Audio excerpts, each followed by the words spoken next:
Shalom les amis, bon après-midi, shalom à tous et à toutes, à la cordonnerie, et chers élèves fidèles et déterminés, en avance, Bezrat Hashem. On continue dans notre Torah 56, que ça mène Bezrat Hashem toutes les délivrances dans tous les domaines, la refoua, la guérison et la délivrance dans tous les domaines, Bezrat Hashem, Bessoud Rabbeinu, Tzadik Yesod Olam.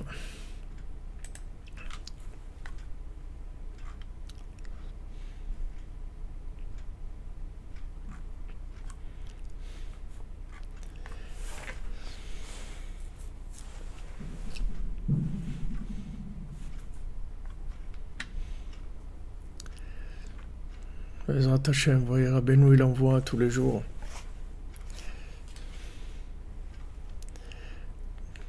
des enseignements renouvelés, Baruch Hashem, des chidushim, des merveilles.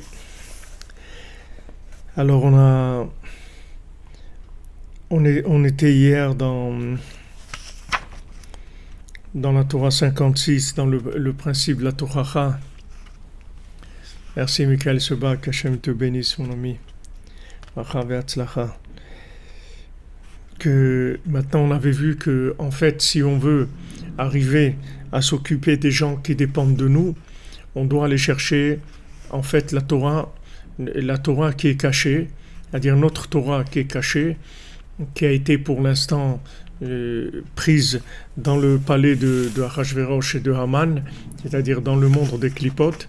Et pour récupérer cette Torah, la seule méthode qu'il y a, c'est de descendre, c'est qu'on nous fait descendre. Bien sûr, c'est pas à nous de descendre, on doit éviter toujours de descendre, mais on va s'occuper de nous faire descendre dans des situations qui sont désagréables, avec lesquelles on n'est pas tellement d'accord et qui nous donnent pas de satisfaction, mais on doit passer par là. Et quand on passe dans ces situations, et on se renforce dans la Emouna, et on dit, regarde Hachem, je sais que tu te trouves là, avec ça on révèle la Torah qui est cachée. Et cette Torah qui est cachée, c'est pas une Torah que pour savoir des choses et profiter de la connaissance. Ce sont des outils en fait, des conseils qui vont nous permettre d'avancer et surtout de faire avancer tous les gens qui dépendent de nous. Donc notre pouvoir dépend de ça. C'est-à-dire que le pouvoir qu'on va avoir de réaliser ce qu'on doit réaliser, nous-mêmes et tous ceux qui dépendent de nous, va dépendre de ça. Donc toutes les descentes qu'il y a, si vous voulez, les situations difficiles, c'est en fait que pour ça. Et toute la création du monde, elle a été faite que pour ça. Pourquoi Hachem il a créé ce monde qui s'appelle une descente? Ce monde-là, c'est une descente par rapport à l'autre monde. Pourquoi venir dans un monde matériel avec tellement de dangers, tellement de problèmes, tellement de possibilités, d'éventualités de s'éloigner, alors qu'on peut être dans un monde spirituel, un monde avec des âmes dans lesquelles la vérité est éclatante, éblouissante, où il y a des visions merveilleuses, où il se passe des choses extraordinaires. Pourquoi venir dans un monde de mensonges, un monde de matière, dans un corps, dans un monde de travail, dans un monde de rapports humains difficiles, dans un monde où les gens se disputent, où les gens souffrent de solitude, de manque de parnassa, de maladies, des choses comme ça. Autant rester là-bas, qu'est-ce qu'on a à faire ici? Pourquoi on est là? C'est-à-dire que le sens de la vie, pourquoi on est là? Alors, si vous voulez, tout le sens de ce monde-là, il est fait pour ça. C'est-à-dire que on est descendu dans ce monde, en fait, pour trouver une Torah qui est cachée. C'est-à-dire que cette Torah-là, si on était resté dans l'autre monde, on n'aurait pas pu la trouver. Parce que dans l'autre monde, on va trouver ce qui est en rapport avec nous. Mais dans l'autre monde, il n'y a pas possibilité de grandir. Il n'y a pas possibilité de développement. Mais Hachem, il veut un développement pour nous. Hachem, il veut qu'on le connaisse mieux. Il veut qu'on ait une possibilité de se rapprocher de lui, c'est-à-dire d'avoir une possibilité de connaître l'infini beaucoup plus que nos âmes le connaissaient quand on était là-bas. Donc Hachem, il a créé tout ce monde-là pour qu'on puisse le connaître plus qu'avant. Alors quand on descend dans ce monde, c'est une descente, c'est-à-dire que Bereshit, c'est-à-dire au commencement, ça veut dire ça commence, c'est la grande dégringolade. Au commencement, c'est le commencement, c'est la grande dégringolade. Et voilà, ça commence, le déluge, la tour de Babel, les problèmes d'Abraham Avinu, part de chez toi, va là-bas, l'autre il veut le brûler, et son frère il brûle, Haran il brûle, il est dans une maison d'idolâtrie, il quitte l'idolâtrie, il va en Égypte, on veut lui prendre sa femme, c'est quoi ce monde-là? Je veux dire, si on veut commencer une belle histoire, on la commence pas avec ça. C'est-à-dire, on commence par des choses agréables, des choses qui sont belles et agréables, où c'est extraordinaire et voilà, tout est magnifique. Mais on voit que ça commence par beaucoup de dégringolades. Fouach les mains pour Sandy Mazal Bat Rachel.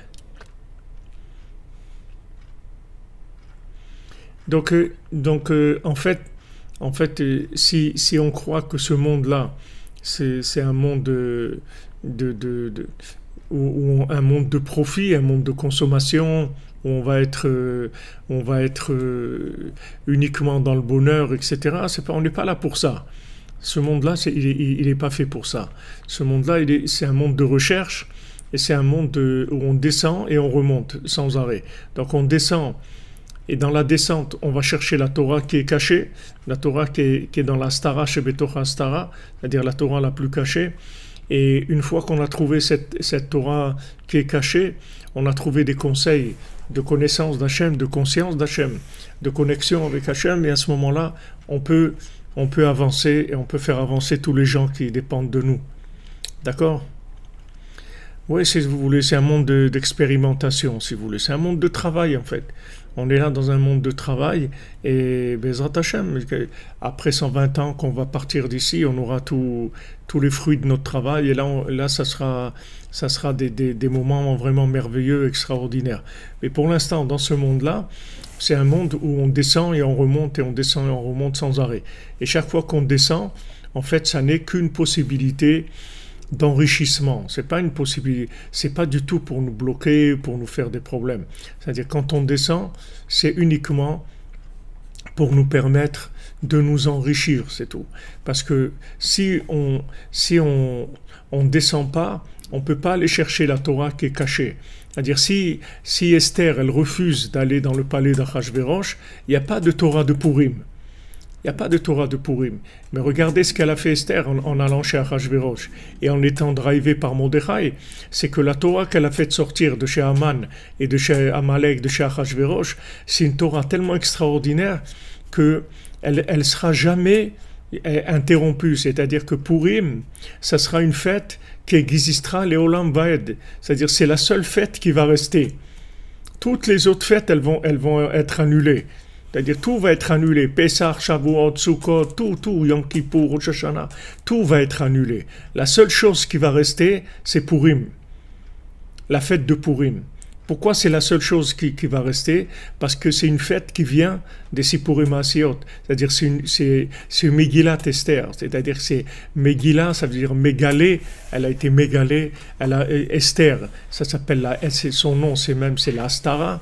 C'est-à-dire Megillat Esther, c'est en fait le dévoilement d'Esther. C'est-à-dire ce que Esther elle a dévoilé par le fait que elle a accepté de descendre dans la maison, dans le palais de Achashverosh, et que c'est vraiment pas agréable du tout pour elle. C'était une grande souffrance, avec des peurs terribles. Imaginez-vous que quelqu'un comme elle, qui était une des plus grandes splendeurs du monde, comment elle se trouve dans le palais de Achashverosh avec Haman, quelle tension, quelle peur permanente de se faire tuer, qu'il lui arrive des choses terribles. Et là, elle est coachée, elle est boostée par Mordechai qui vient sans arrêt lui donner des conseils, et l'encourager et lui dit vas-y, tu vas voir que tu vas y arriver. Et quand à la fin elle arrive à retourner toute la situation et elle obtient mamash et ce que Haman il voulait voir comme destruction, c'est ce qu'il y a eu chez lui.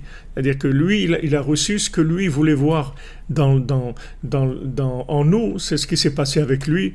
Et de là, on a sorti une Torah extraordinaire, qui est la Torah de Megillat Esther, c'est-à-dire qui est un conte, un Sepurim Maasiyot.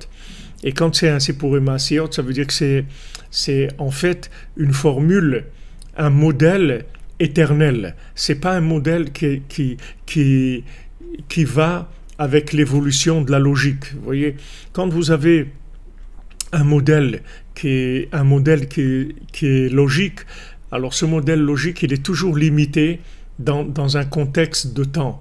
Parce que comme il est logique, donc il est limité par rapport au facteur temps, c'est-à-dire dans quelle ambiance il va se développer. C'est-à-dire que toute la logique, elle va être toujours attachée à un contexte. Quand on parle de logique, on parle de contexte. Il n'y a pas de logique qui est au-dessus de contexte. La logique, c'est toujours une gestion contextuelle. C'est pas quelque chose qui sort du contexte. Merci Mélana Ali Hachem, il vous bénisse et la bénédiction de Rabbi Nachman, qui vous bénisse, qui vous protège, qui vous donne la bénédiction, Bezat Hachem. Alors maintenant, si vous voulez, tout ce qui est système logique, c'est contextuel. Et quand maintenant vous sortez du contexte, alors la logique, elle n'arrive pas à suivre. La logique, elle n'arrive pas à suivre. C'est ce qui explique toutes les incompréhensions, tous les problèmes qu'il y a dans le monde, parce que à chaque fois que les systèmes logiques, les systèmes du pouvoir logique ont trouvé des solutions, ces solutions-là, elles ont été que toujours temporaires. Après, il y a eu des nouveaux contextes, il faut des nouvelles solutions. Comment on va faire maintenant ? Avant, c'était comme ça. Maintenant, c'est plus comme ça. Donc, comment on fait maintenant par rapport à cette chose-là ? C'est-à-dire que comment on réagit par rapport à cette chose-là ? Il faut une logique. Ça, si vous voulez, c'est la Torah qu'il y a eu jusqu'à Rabbi Shimon Bar Yochai. Maintenant, à partir du moment où on a commencé à révéler les secrets de la Torah, c'est le début de la Géoula, c'est le début de la délivrance. En fait, c'est le début de l'infiltration de l'infini dans la logique. Rabbi Shimon, c'est lui qui a commencé à amener les secrets de la Torah dans ce monde. Alors au début, la Torah, le Zohar, il s'enseignait que par image. C'est-à-dire que les gens, ils parlaient même pas. Quand ils voulaient se dire des secrets de la Torah, en fait, ils montraient des objets, comme des langues qu'il y a, où on voit des petits dessins, ils s'expriment avec une petite maison, un petit truc et tout. C'était un dessin d'un animal, d'une maison, d'un truc, c'est passé en chinois, je sais pas quelle langue. On met des dessins, c'est un langage imagé. Donc, tous les secrets de la Torah, au début, Rabbi Shimon, c'était un langage imagé. C'est-à-dire que les initiés au secret, en fait, ils parlaient même pas, ils se montraient des objets, et avec ça, ils se communiquaient les secrets. Après, ça s'est ouvert plus, et c'est devenu déjà une chorma, quelque chose qui est descendu dans une certaine logique. Pas complètement, parce que les secrets de la Torah, ils sont pas du tout maîtrisables par la logique, et c'est que quand on dit de la Kabbalah, ça veut dire on reçoit, c'est-à-dire on se connecte, mais c'est pas quelque chose qu'on peut maîtriser par la logique. Vous trouvez beaucoup de contradictions dans l'étude de la Kabbalah, parce que c'est pas quelque chose qui est maîtrisé entièrement. Alors que si vous prenez la Halacha, la Mishnah, tout ça, vous pouvez le maîtriser complètement, mais presque complètement, parce que bon, c'est pas toujours 100%. Mais les secrets de la Torah, c'est quelque chose qui bouge tout le temps, c'est-à-dire que il faut être en connexion et bouger avec. Mais quand maintenant Rabbeinu est venu, il a amené les Sepurim Maasiyot, ou quand Esther elle est venue, elle a fait Megillat Esther, elle a révélé une Torah dans laquelle il n'y a aucune logique, c'est une histoire, c'est tout. C'est une histoire.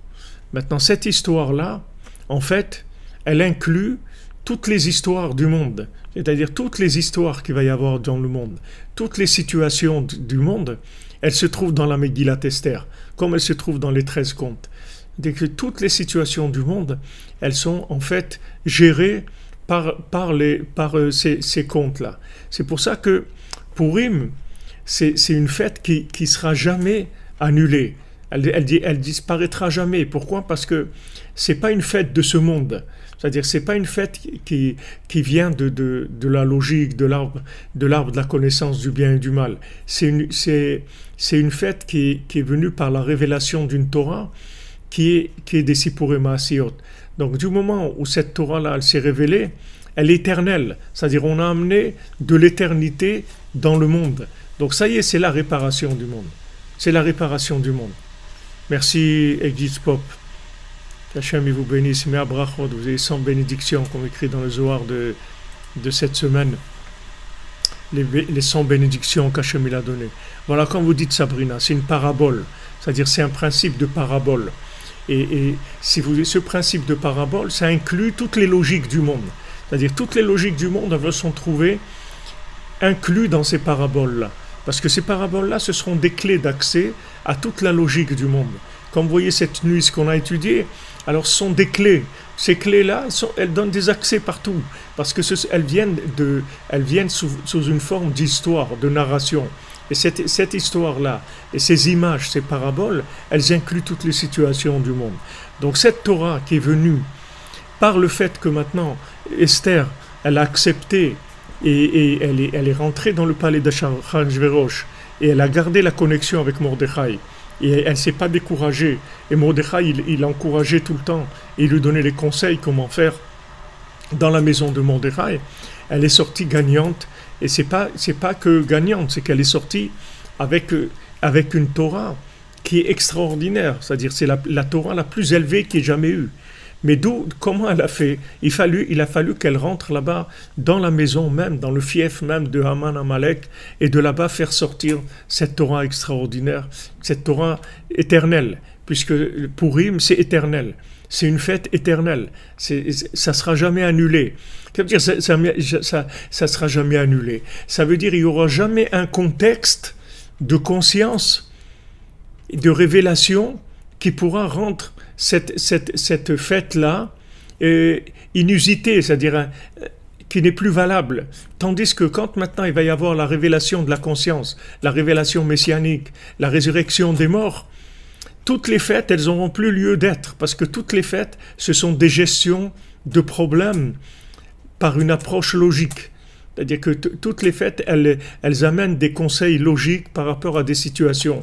C'est-à-dire que ça soit Sukkot, ou que ça soit Pessah, ou que ça soit Shavuot, toutes les fêtes de Rosh Chodesh, tout ce que vous voulez, toutes ces fêtes-là, ce sont des conseils et des solutions logiques par rapport à des problèmes qui sont aussi logiques.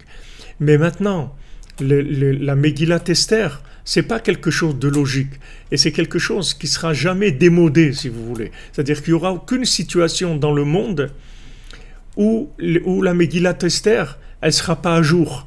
Elle sera toujours à jour, parce que tout ce qui existera comme situation, ça sera toujours quelque chose qui sera maîtrisable par la Megillat Esther et par les Sipurei Maasiyot. C'est-à-dire qu'en fait, ce sont des accès ce sont des accès avec des clés éternelles. C'est-à-dire qu'il y aura jamais, elles seront jamais caduques. Ça sera jamais caduque. Tandis que le reste, ce sont des choses adaptées à l'évolution. Et maintenant, quand ça va évoluer et qu'il y aura une révélation de la conscience, alors de la conscience messianique, à ce moment-là, toutes ces fêtes-là, elles n'auront plus lieu d'être, parce que elles étaient là comme conseil pour gérer des choses qui étaient dans le temps.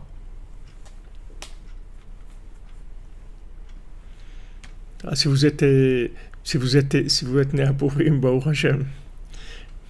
Voilà, c'est inaltérable, exactement. Merci, Madame Torres. C'est inaltérable, c'est-à-dire que il n'y aura pas de situation dans le monde qui pourrait être au-dessus de Purim ou au-dessus des Sipurei Maasiyot. Donc maintenant, il y aura jamais, c'est-à-dire, vous pourrez jamais vivre quelque chose qui sera pas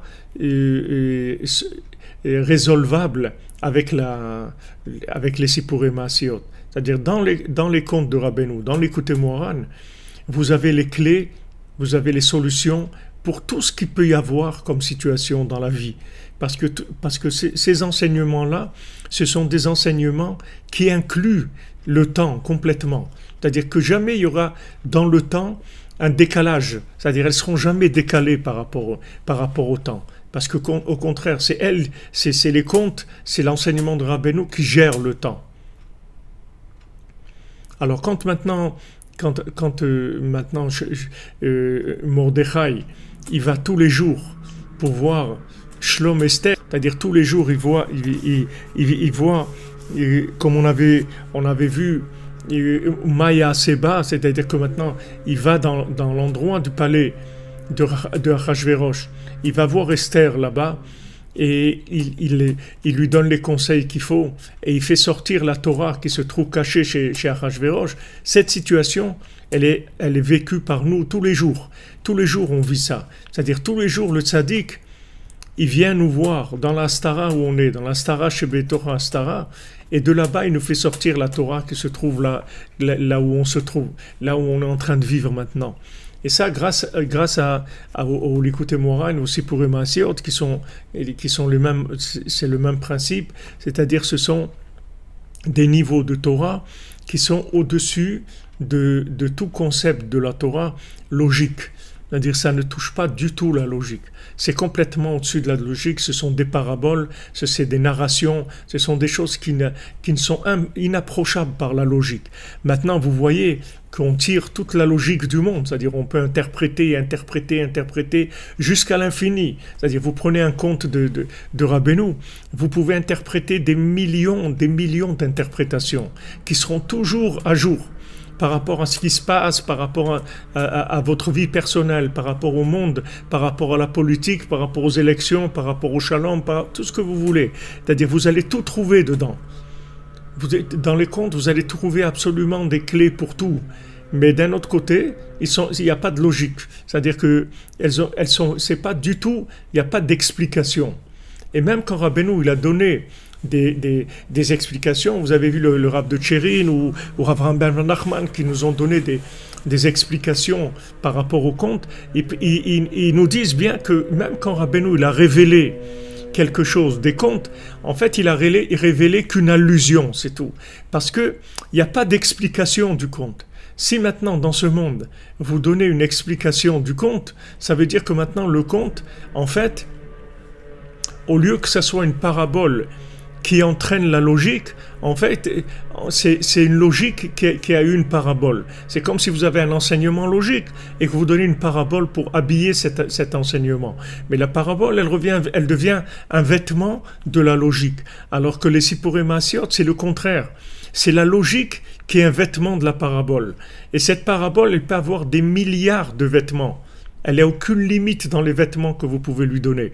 Donc ce sont des enseignements qui sont adaptés absolument à toutes les situations qu'on peut vivre dans ce monde. Et même Rabbeinu lui-même, il a dit que des allusions. Il n'a pas dit voilà l'explication du conte. Parce qu'il n'y a pas d'explication. Il n'y a pas d'explication.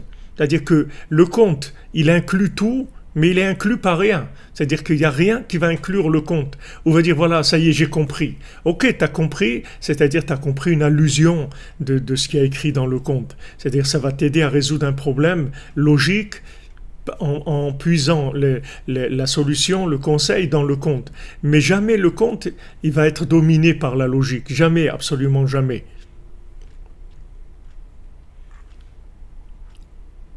Voilà exactement.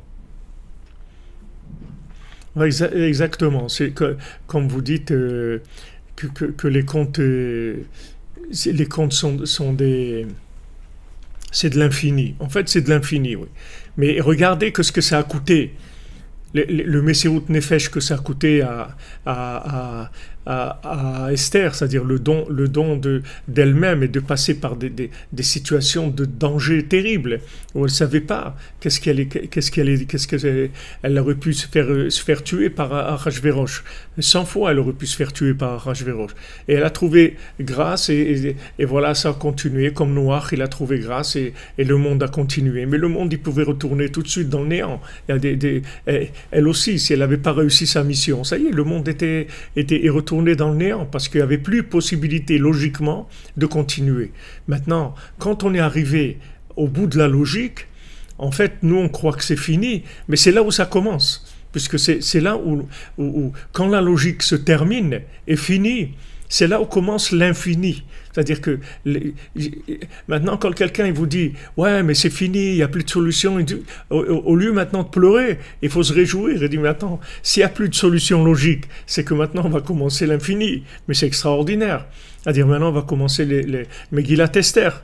Ok, et maintenant si tu vois Aman, si tu vois Mordechai, si tu vois Amalek, si tu vois Vashti, tu vois tout ça, tous ces monstres-là, tous ces démons et tout, ça a l'air tout fini. Voilà, le roi il lui donne la bague, il lui dit vas-y, tue-les tous, fais ce que tu veux, etc.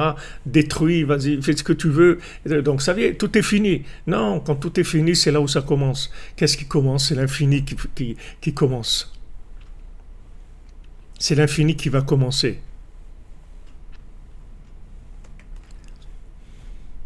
Ça y est, c'est une autre histoire complètement.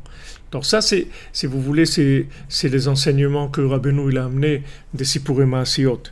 Alors, maintenant, nous, on est là dans ce monde pour faire sortir notre pouvoir, d'accord? Pour mettre notre pouvoir en place. Pour mettre notre pouvoir en place. Et d'ailleurs, dans les contes, vous voyez, dans les 7 mendiants, que tout le monde est d'accord de dire que le 7 mendiants, c'est le conte le plus élevé que Rabbeinu ait raconté. Et comme le dit Rabbi Nathan, que si Rabbeinu était venu dans ce monde, et je crois que même Rabbeinu lui-même le dit, que s'il était venu dans ce monde, que pour raconter les 7 mendiants, ça aurait été un chidouche aussi, il aurait été aussi quelqu'un d'extraordinaire et quelqu'un de merveilleux, comme il n'y a jamais eu dans le monde, qu'avec le conte des 7 mendiants. Et maintenant, qu'est-ce qu'il n'a pas pu raconter, Rabbeinu, dans les 7 mendiants? Il n'a pas pu raconter le 7e, les pieds, c'est-à-dire celui qui n'a pas de pieds. Il n'a pas pu le raconter. Même ça, c'est-à-dire même le conte de celui qui n'a pas de pieds, il n'a pas pu le raconter. C'est-à-dire que c'est tellement un problème, les pieds, c'est-à-dire c'est tellement un problème, la conscience, l'éveil, la prise de conscience de la réalité, les conseils dans la réalité, comment vivre la connexion dans la réalité. C'est-à-dire c'est tellement difficile que même le conte que Rabbeinu devait raconter du 7e mendiant, il n'a pas raconté. Et le mendiant qui n'avait pas de jambes, il n'a pas raconté.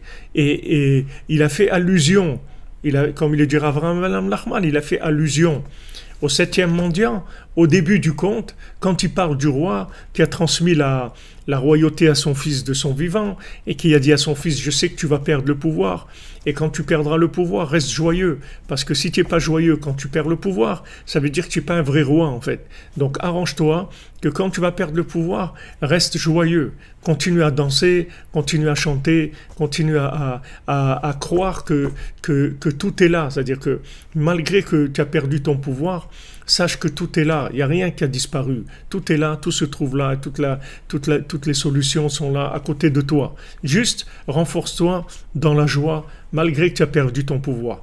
Alors ça, Rav Ben Nachman dit, ça, c'est une allusion du 7e mendiant. C'est-à-dire que le 7e mendiant, il n'a pas de pied, d'accord?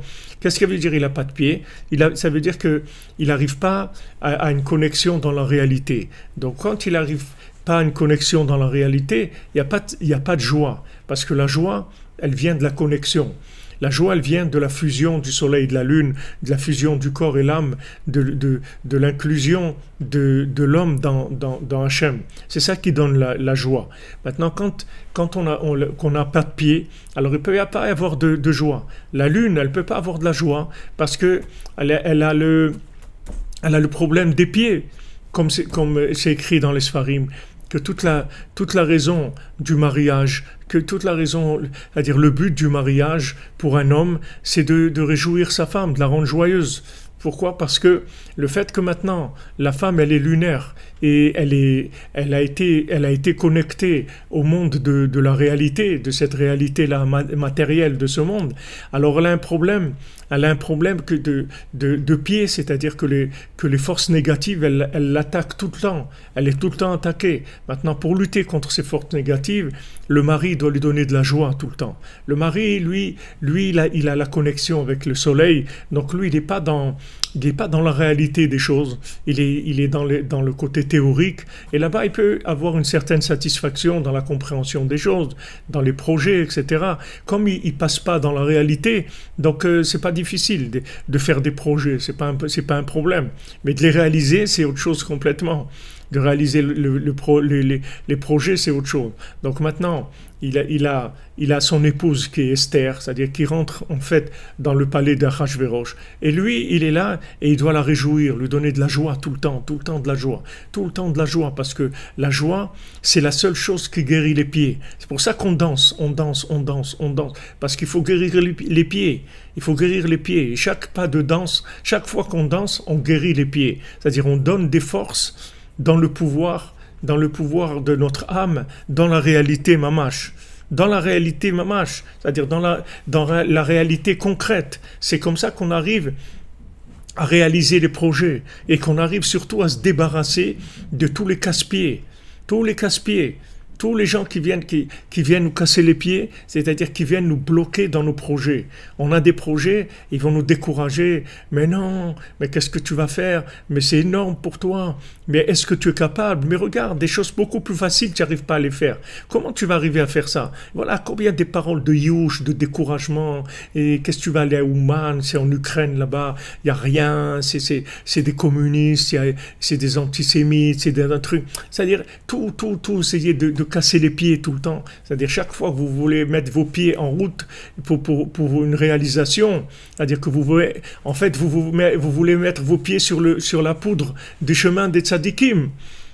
Il vous casse les pieds et vous dit non, truc, et qu'est-ce que tu vas devenir, et qu'est-ce que tu crois qu'avec ça tu vas vivre de quoi, d'amour et d'eau fraîche, de quoi? Ok, là il te beau des doutes, les trucs, mais avec ça on va à l'épicerie, avec ça tu vas acheter à manger, et voilà, ils vous cassent les pieds tout le temps. Ils essayent de vous montrer que vos projets, que vos rêves, ils sont pas réalisables. Ça c'est les démons. Ça, c'est les démons. Ces démons, ils s'habillent dans des gens. Ces démons, ils s'habillent dans des gens. Comme Rabbi Nathan, il le dit explicitement. Il dit que il y a un certain... On ne rappelle pas le nom de famille, mais il s'appelait David. Un certain David, que quand Rabbi Nathan, il a été une veille de Shabbat, il a été au mikvé. Alors ce David-là, il voulait prendre tous les habits de Rabbi Nathan et les jeter dans le feu, puisque avant les mikvés les chauffaient avec un feu qui chauffait une plaque en métal qui était dans l'eau. C'est comme ça que l'eau du mikvé chauffait, et pas les systèmes de chauffage avec des circuits d'eau chaude. Alors il y avait une plaque en métal, derrière cette plaque en métal il y avait un feu, et on allumait toujours ce feu, cette plaque elle chauffait l'eau qu'il y avait dans le mikvé. Donc quand Rabbi Nathan est venu, ce David-là, il a voulu prendre les habits de Rabbi Nathan et les jeter dans le feu. Et les gens qui étaient là-bas, ils l'ont empêché, ils lui ont dit qu'est-ce que tu fais, etc. Et Rabbi Nathan, il a dit... Il n'a rien dit, ok. Et l'autre, ce David-là, quand il a vu qu'il n'a pas pu brûler les habits de Rabbi Nathan, imaginez-vous, lui rebrûler tous ses habits, avec quoi il serait sorti, Rabbi Nathan? Comment il aurait fait? Quelle honte il aurait eu? Comment il aurait fait? Etc. Donc, bon, en fin de compte, avec les gens qui ont crié, il n'a pas brûlé ses habits. Mais après, quand il a vu qu'il ne pouvait pas lui brûler les habits, il a commencé à l'insulter, à lui dire des choses terribles, etc. Et Rabbi Nathan ne disait rien. Et quand il est sorti... Il a dit, Baruch Hashem, c'est mieux ça que de passer un moment dans l'enfer. Au moins, voilà, avec ça, on a réglé des choses. C'est-à-dire que Rabbi Nathan, il savait que la Torah qu'il était en train de révéler dans le monde, elle coûtait cher, elle coûtait très cher. Elle allait lui coûter cher. Elle a coûté cher à Rabbeinu, elle a coûté cher à Rabbi Nathan, et elle a coûté cher aux élèves d'après, parce que il fallait rentrer tout le temps dans la maison de Amalek pour aller révéler cette Torah qui est cachée, parce que cette Torah, elle n'a pas trouvé de pied dans le monde. Donc elle a été complètement annexée par les forces négatives. Donc nous, c'est pareil, c'est-à-dire toute notre pureté, tous les rêves qu'on avait dans notre enfance, tout ce qu'on voulait, un monde qui est beau, que tous les gens soient des amis, que de la musique partout, que les gens dansent, que les gens soient heureux, s'entraident et tout ça, on nous a cassé les pieds. On a dit, allez, laisse tomber tes histoires là, allez, va mettre au travail et va pointer chez Renault et reste tranquille, c'est tout. Fais métro, boulot, dodo et reste tranquille et fais fais comme tout le monde et commence pas à vouloir faire le malin parce que ça va pas marcher ton histoire. Voilà, depuis qu'on est petit, il nous casse les pieds. C'est-à-dire qu'il ne nous laisse pas réaliser ce qu'on doit réaliser sur terre. Et Rabbeinu, Dafka, il vient pour nous guérir les pieds. Il vient guérir les pieds, c'est-à-dire il vient nous donner la force dans les pieds, par la joie, par la danse, par la prière. Tout ce qui concerne la réalité, par l'Aïdbodédout, par Chatzot. Vous verrez par exemple, dans la Torah sur Hitbodedut, Rabbeinu dit celui qui va sur un chemin seul la nuit. Rabbeinu parle des chemins, parce que tous ces chemins-là, ce sont les chemins des tzadikim. Quand j'étais avec Rav Aryeh Shapira, Alav Shalom, Rav Aryeh Shapira, Alav Shalom, un tzadik, un homme de... On peut même pas imaginer que des êtres comme ça, ils ont existé sur Terre. Des tzadikim, de Breslever d'un niveau extraordinaire. Et une fois, on avait été faire ensemble Hitbodedut à Aix-les-Bains. Quand il était de passage à Aix-les-Bains, on avait été dans une petite forêt qui s'appelle le Corsuet. C'était une petite colline qui avait une petite montagne comme ça à Aix-les-Bains. Il y avait une forêt, la forêt du Corsuet. Donc on allait faire Hitbodedut là-bas. Et quand on marchait pour aller dans la forêt, à l'intérieur déjà des champs dans la forêt, il m'a dit, tu vois, quand on va... Pardon. Il m'a dit, tu vois toute la terre, là, sur quoi on marche. Tu vois, on marche sur de la terre, là, pour aller. Il m'a dit, tu vois, toute la terre sur quoi on marche, toute cette terre, on va nous la mettre sur la balance des actions, des bonnes actions, quand on va arriver après 120 ans de l'autre côté. Toute cette terre sur quoi on a marché, elle sera sur le plateau des bonnes actions, pour équilibrer, pour donner du poids s'il nous manque, si on a fait des bêtises, etc. Alors ça va venir, tout ce poids-là, il va s'ajouter sur les bonnes actions. Et c'était beau, ça m'avait beaucoup inspiré. Mais maintenant, vous voyez, avec la poudre, vous voyez que la lune, elle cherche cette poudre qui guérit les pieds. Elle cherche ces chemins qui vont guérir les pieds. Der tzadikim, comme Rabbeinu il a ramené le premier psaume. Dans le premier psaume, vous avez toutes les clés, tous les conseils du conte. Ils sont dans le premier psaume. Et là-bas, vous voyez Der tzadikim. Il va dans Der tzadikim. C'est-à-dire, il prend le chemin des tzadikim. Qu'est-ce que c'est les chemins des tzadikim? C'est-à-dire que maintenant, les gens ils croient que quand vous prenez un chemin, c'est beau le chemin, mais c'est pas la réussite, c'est un chemin seulement. Mais non, la réussite, elle est sur le chemin lui-même. C'est-à-dire que Rabbeinu dit, quand vous voyagez, vous venez chez le tzaddik, le voyage lui-même, c'est ça la réparation. Le fait que vous voyagez, c'est derrière tzadikim, c'est-à-dire que vous êtes sur la poudre des tzadikim. Le voyage lui-même, il vous change complètement. Quand vous allez faire Hitbodedut, le fait que maintenant vous vous orientez pour faire Hitbodedut, ce déplacement lui-même, le fait que vous sortez, que vous vous retirez de la course du monde, ce retrait-là, ça même c'est la réparation. Que vous arriviez à parler ou pas, c'est autre chose. Mais uniquement le fait que vous allez faire un mouvement pour sortir de tout le contexte du temps, de tout le contexte de time is money, toute la course à l'argent, la course à la réussite, la course aux honneurs, la course à toutes ces choses-là, le fait que vous vous retirez, ce retrait-là, c'est ça la réparation. Donc c'est le chemin, si vous voulez, à la réparation. C'est pas l'arrivée, la réparation. L'arrivée, elle est sur le chemin lui-même. Tout dépend du chemin. C'est-à-dire que là-bas, il parle de ce qu'il veut. Il veut la Torah d'Hachem. Et il est sur le derer tzadikim. Il est sur le chemin des tzadikim.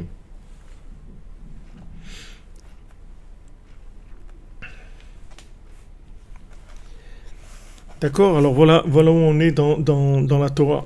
Alors dans la Torah 56, qui gorem à l'aider à date chez la Torah tochiach otam, parce que maintenant, par le fait qu'il arrive à révéler cette Torah qui était cachée, ça va lui donner le pouvoir de s'occuper de lui-même déjà, c'est-à-dire d'avoir du pouvoir sur lui-même, c'est-à-dire de décider de faire ce qu'il a envie de faire de bien et de décider que ce qui est pas bien, il le fait pas.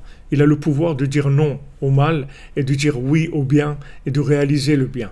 Ça, c'est son pouvoir sur lui-même. Ensuite, ce pouvoir-là, il va être transmis aux gens qui dépendent de lui. Il va augmenter leur pouvoir par le fait que ces gens qui dépendent de lui sont inclus en fait dans son pouvoir.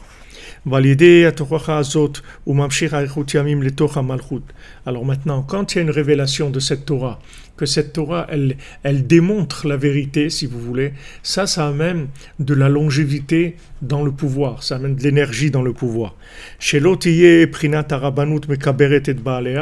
Que le pouvoir, ça ne soit pas un pouvoir qui enterre celui qui le possède. C'est-à-dire, on avait vu que celui qui utilise son pouvoir pour consommer, alors son pouvoir, il va l'enterrer. Au lieu de lui donner de la vitalité et de le faire grandir, il va le détruire, au contraire.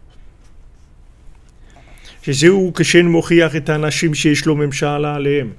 maintenant, quand la personne n'arrive pas à avoir son propre pouvoir à elle, donc automatiquement, les gens qui dépendent d'elle, il peut rien faire. Les gens qui dépendent de lui ou d'elle, il peut rien faire. Il peut pas les diriger parce que il lui manque du pouvoir. Donc comment lui-même, déjà sur lui-même, il n'arrive pas à s'en sortir. Il n'arrive pas à se diriger lui-même. Il n'arrive pas à dire non, même s'il sait que c'est pas bien. Il n'arrive pas à dire non.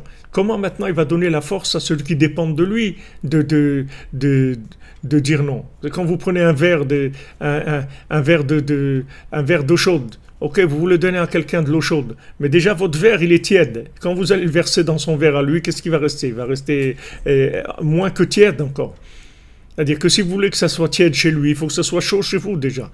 Maintenant, si moi maintenant j'ai du pouvoir, mais le pouvoir, mon pouvoir, comme on l'a dit, il est dans Astara Shebetocha Astara. C'est-à-dire mon pouvoir se trouve dans la Torah cachée, ma Torah qui est cachée.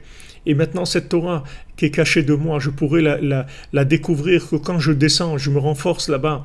Et malgré que je tiens pas debout et que je rampe et que je mange de l'herbe, je vais arriver au rubis qui va m'amener enfin à l'endroit du soleil et de la lune, là où ils se rencontrent, et enfin la guérison de mes pieds, c'est-à-dire enfin je vais pouvoir tenir debout, c'est-à-dire je vais pouvoir enfin être capable de dire non à ce que moi je pense déjà moralement que je dois dire non. C'est-à-dire quand je pense que je dois dire non à quelque chose, il faut que j'ai la force de le dire et de le vivre et de le faire. Et quand je veux faire quelque chose de bien, il faut que j'ai la force de le faire aussi. Ça s'appelle le pouvoir. Maintenant, quand j'ai ce pouvoir-là, alors maintenant les gens qui dépendent de moi, c'est très facile de les élever. Parce que du moment où j'ai le pouvoir, alors eux ils dépendent de moi. Donc je vais les aider automatiquement. Donc comme je vous ai dit hier, la solution, elle commence par moi. C'est-à-dire que je dois, moi, arriver à mon pouvoir. Tant que maintenant je ne suis pas capable de dominer ma propre vie, c'est-à-dire que je suis capable que je ne trahis pas ma conscience, c'est-à-dire ce que je sais, je l'applique, je le vis. C'est-à-dire que j'ai connecté l'arbre de connaissance avec l'arbre de vie. C'est-à-dire que je suis capable de réaliser concrètement, à mettre des pieds à ma tête. C'est-à-dire que c'est pas mes enseignements, ils sont pas philosophiques. Mes enseignements, c'est un mode d'emploi. C'est-à-dire que j'ai le mode d'emploi, j'ai les conseils. Les conseils, c'est les pieds. Comme Hachem dit à Moshe Rabbeinu, à Am, à Oler, à Omed Beraglecha, le peuple qui se tient à tes pieds, c'est-à-dire à Olechim al-Charatzatra, le peuple qui va selon tes conseils. Les conseils, c'est les pieds. C'est donner le moyen de marcher sur le chemin. C'est ça les conseils. Donc maintenant, tant que je n'ai pas le pouvoir sur moi-même, c'est très difficile de diriger les gens qui dépendent de moi. Et donc il faut beaucoup de patience et il ne faut pas venir avec eux en ayant avec des remontrances ou des choses comme ça, parce que on ne doit pas leur faire des remontrances, parce que leur problème c'est le mien, c'est pas le leur, des gens qui dépendent de moi.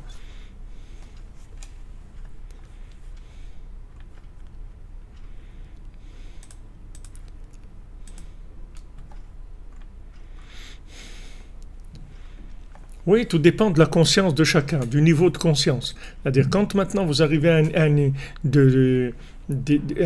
un certain niveau de conscience, alors vous allez passer à l'action. Une fois que vous êtes passé à l'action, ça y est, la chose elle est réglée. אבל על ידי היסק התורה הנ"ל, על ידי זה ממשיך חיים ואריכות ימים מבחינת דעת. Maintenant, quand maintenant il révèle cette Torah qui est cachée, ces enseignements qui sont cachés et qui se trouvent dans le domaine, pour l'instant, des démons, c'est-à-dire des gens, des casse-pieds, c'est-à-dire que les démons, on va les appeler les casse-pieds, c'est plus facile à comprendre où ils se trouvent.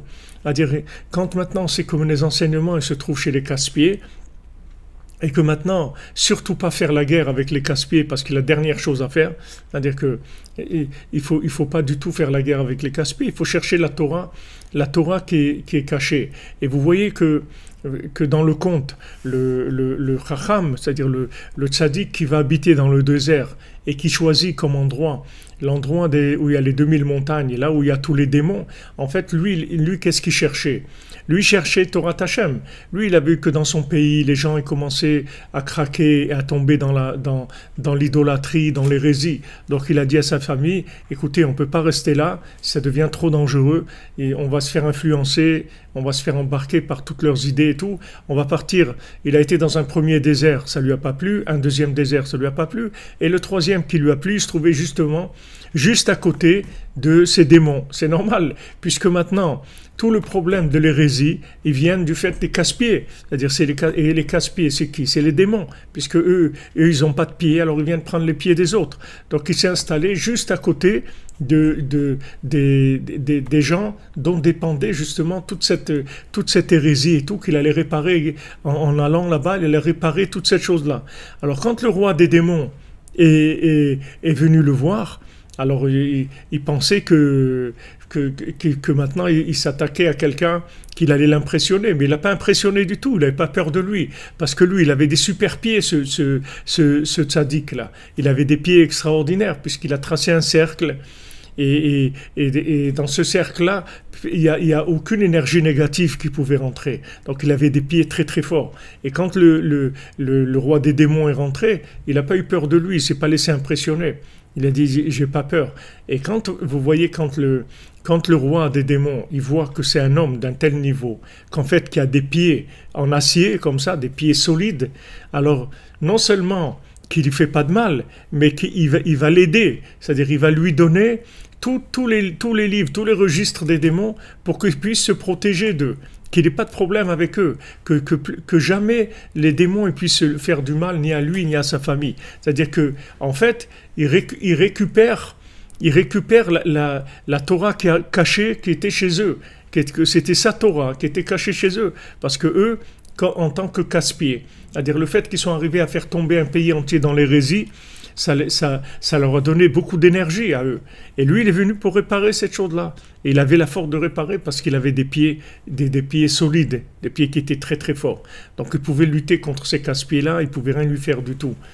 Donc Rabbeinu, il dit qu'une fois qu'on a cette Torah qui vient du fait qu'on a récupéré nos pieds, comme on a vu Mtashim Bishabat Raglecha, qu'on a vu d'allumer les bougies de Hanouka, et Chale Regel Minashuk, jusqu'à faire disparaître les pieds qui se trouvent dans le monde du Chouk, c'est-à-dire dans le monde des démons. Parce qu'en plus, le mot Chouk en araméen, ça veut dire aussi ça veut dire les pieds aussi. Choukaïm, c'est les jambes, c'est les pieds. C'est-à-dire que c'est le marché. En fait, pourquoi on l'appelle le marché? Parce que ça se trouve, c'est l'endroit où il y a les démons, c'est-à-dire qu'ils viennent prendre des pieds des gens. C'est pour ça que ça s'appelle le marché.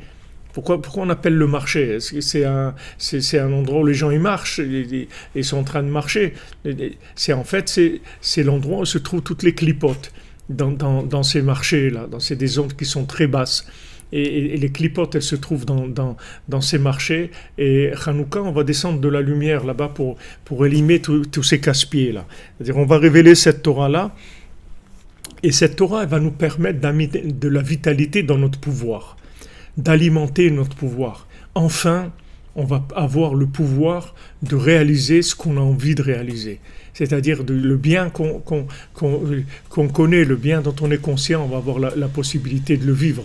Le mal dont on est conscient, on va pouvoir le refuser et l'éliminer de notre vie. Jusqu'à que la Torah elle-même, elle va venir démontrer la vérité et elle-même, elle va aller prouver à ceux qui dépendent de moi que la vérité, c'est pas là où ils sont, qu'ils doivent faire tchouva, qu'ils doivent avancer, etc. C'est pas moi qui vais aller leur parler, c'est ma Torah que j'ai fait sortir d'exil, qui était en exil chez les Caspiers. Quand je vais récupérer cette Torah-là, c'est ça qui va aider les gens qui dépendent de moi à s'en sortir. Et c'est là qu'il faut chercher. Il faut chercher la Torah cachée, par l'Aïdbodédout, par le Chatzot, par le Tikkun HaKlali, par les psaumes, par l'écouter de Philot, par l'étude de la Torah, par le voyage à Ouman, par des Tikkun HaKlali à Ouman, par de la Tzedaka. Tout ce que je vais faire, par le Pidyon, tout ce que je vais faire, en fait, c'est d'abord pour me libérer à moi. C'est-à-dire libérer la Torah, ma Torah. Une fois que j'ai récupéré ma Torah, j'ai le pouvoir, j'ai amené de la vitalité dans mon pouvoir, et à ce moment-là, je vais pouvoir réaliser ce que je dois réaliser, et dans le plan de ce que j'ai à réaliser, c'est de faire sortir tous les gens qui sont prisonniers à cause de moi, parce qu'ils dépendent de moi, ils attendent que je me libère pour se libérer eux aussi. Donc maintenant, quand il s'est trouvé, en fait, quand il a trouvé sa Torah, c'est comme ça qu'il va acquitter son devoir d'aller rapprocher les gens qui dépendent de lui. Et à ce moment-là, son pouvoir, il va plus lui faire de mal, puisque son pouvoir, il a été utilisé pour rapprocher les gens qui dépendent de lui. Parce que le fait qu'il a trouvé sa Torah, ça va amener de la vitalité dans son pouvoir, et par le fait que maintenant il va pouvoir faire prouver la vérité à ceux qui dépendent de lui. Donc maintenant, par la longévité, qui est le principe de la conscience qu'on amène grâce à cette Torah qui est cachée, par ça même, c'est-à-dire cette Torah même, c'est la longévité qu'on va amener dans le pouvoir. C'est-à-dire cette Torah elle-même, elle va donner, c'est cette Torah qui va donner le pouvoir. Donc maintenant, pourquoi j'ai pas de pouvoir? Parce qu'en fait, j'ai pas vraiment compris. Si j'avais vraiment compris, j'aurais le pouvoir. C'est comme si vous dites c'est comme vous dites à quelqu'un qui a le feu. Ok, alors il va dire il y a le feu. J'ai compris, il y a le feu. Mais si maintenant il s'est pas levé et comme on dit, il n'a pas pris ses jambes à son cou, il s'est mis à courir, ça veut dire il n'a pas compris ce que vous lui avez dit. Parce que s'il avait compris ce que ça veut dire il y a le feu, alors il serait sauvé, il aurait, tout de suite il serait mis à courir. Donc s'il ne s'est pas mis à courir, c'est qu'il n'a pas compris ce que vous lui avez dit. Donc maintenant, quand on a étudié, même si on a étudié des choses qui nous donnent des enseignements et des renseignements et des choses, des oraot, comme j'ai dit, la Torah c'est la shonora, c'est-à-dire ça nous montre ce qu'il y a à faire. Voilà ce que tu dois faire ça, ça et ça. Mais ça ne suffit pas de dire ce qu'on doit faire. Il faut avoir la force de le faire. Et la force de le faire, c'est la Torah cachée. La Torah cachée, c'est elle qui nous donne, c'est là où se trouve l'énergie pour réaliser le projet de la connaissance, si vous voulez. Alors, dans la Torah du Tzaddik, c'est la Torah cachée. Rabbeinu, les contes, les Goutei Moharan, c'est la Torah cachée. C'est pour ça que dans l'enseignement de Rabbeinu, il y a toutes les énergies pour retrouver notre pouvoir. Une fois qu'on a retrouvé notre pouvoir, on se prend en main, on arrive à se prendre en main, tous les gens qui dépendent de nous, automatiquement on va les sortir aussi, Bezat Hashem.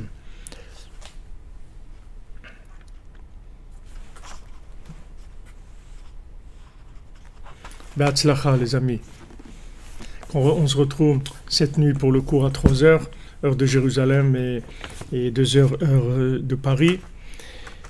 Et voilà, alors le cours pour la refoua de Matityahu Ben Dina, Véronique Bat-Dina, Moshe Ben Esther, Israël Ben Simcha, Tzviya Bat Aisha, Isha Bat Chasiba, Ruth Bat Aisha, Ruth Mokoko, Yosef Ben Esther, Shlomo Ben Esther, Donna Bat Zora, Dominique Deborah Bat Pila, Rebecca Bat Nicole Lisa, Tamar Bat Alice Aisha, Myriam Chana Bat Chava, Elisha Ben Deborah Lucie, Abigail Mélanie bat Liora, Déborah Myriam bat Corinne Ayala, Mazal Tov bat Chana, Myriam bat Emily, Betzalel ben Rachel, Shalom Moshe Nachman ben Sultana Malka, Hector Chai ben Marie, Léa bat Batsheva, Chaim ben Ruiza, Nuna bat Khadila, Lydia bat Nuna, Michael ben Myriam, Neshama Doli bat Myriam, Esther bat Sarah, Li bat Limor, Tinok ben Gordi Chaya, Mirela bat Sarah, Emmanuel ben Daniel, Alain ben Dora, Anna bat Myriam, Shimon ben Chaya, Esther bat Bila, Esther bat Aisha, Machlouf ben Chaim,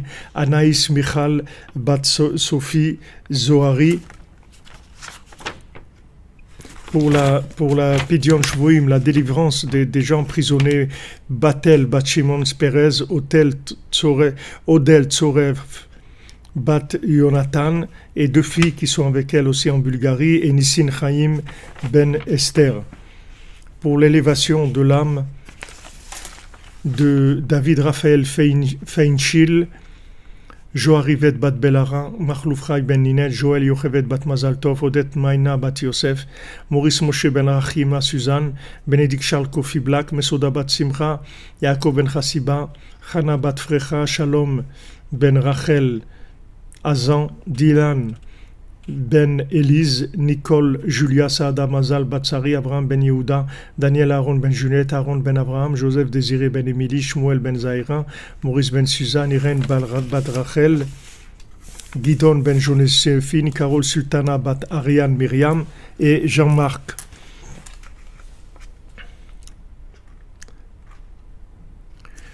Voilà les amis, que des bonnes nouvelles.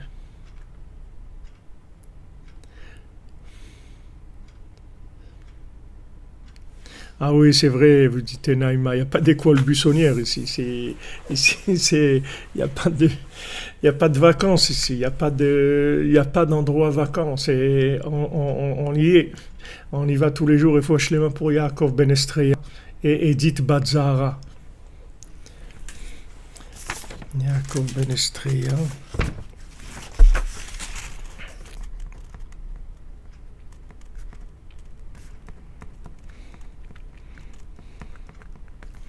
Et Edith Batzara.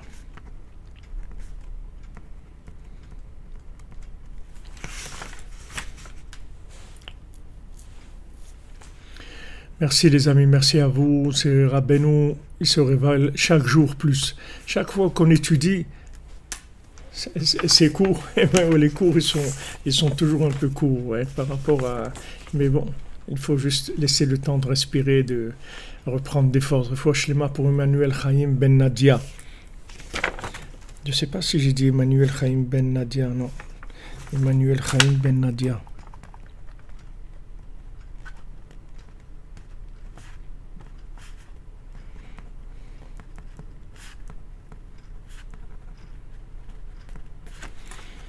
Non, la yeshiva de Cordonnier, ça bosse dur. On voit dans le compte. Et puis Pidyon pour Jacques Ben Esther. Jacques Ben Esther, on voit dans le compte du cordonnier, c'est que en fait, il travaillait sans arrêt. Il n'avait même pas le temps de s'asseoir à manger. Il prenait un morceau de pain pendant qu'il faisait les chaussures. C'est-à-dire, il ne s'arrêtait pas. Il n'y avait pas la semaine de 39 heures ou de 31 heures ou de 40 heures. Il ne s'arrêtait pas. Il ne s'arrêtait pas parce qu'une fois qu'on a mis la cordonnerie en marche, on ne peut pas arrêter. C'est-à-dire que il y a trop de connexions, d'interdépendance de beaucoup de choses. Et on est obligé, Hachem il donne la force, la santé, les moyens. En tout cas, grâce à vous, vous êtes là, au Hachem. C'est une usine qui tourne. Ah oui, les lois de la Shona. Merci David Bader. Refoua Shlema pour Yeshua et Yeshua pour Sabrina Bat Jocelyne. Alors je vous retiens encore quelques minutes. Là on fait les halachot de Shmirat Halashon. L'interdit de Rechilut s'applique aussi si la personne qui raconte ne veut pas inciter à la haine, et ce même si le colporteur partage l'opinion de la personne dont il apporte les dires ou les faits.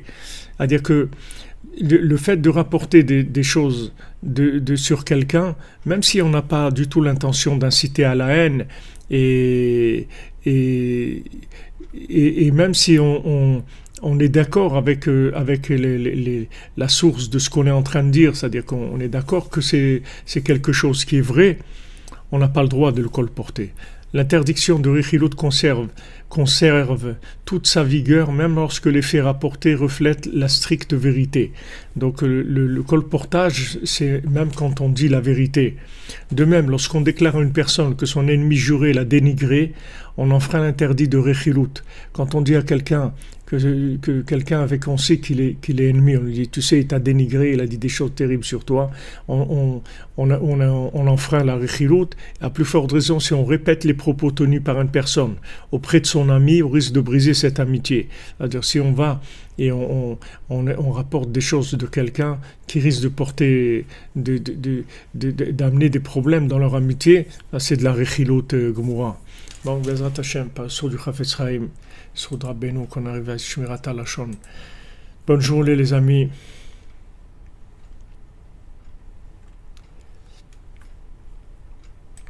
Merci d'être là. Oui, c'est-à-dire que c'est pas quasi, vous pouvez même enlever le quasi, Mme Frima. En fait, il ne faut pas parler des gens.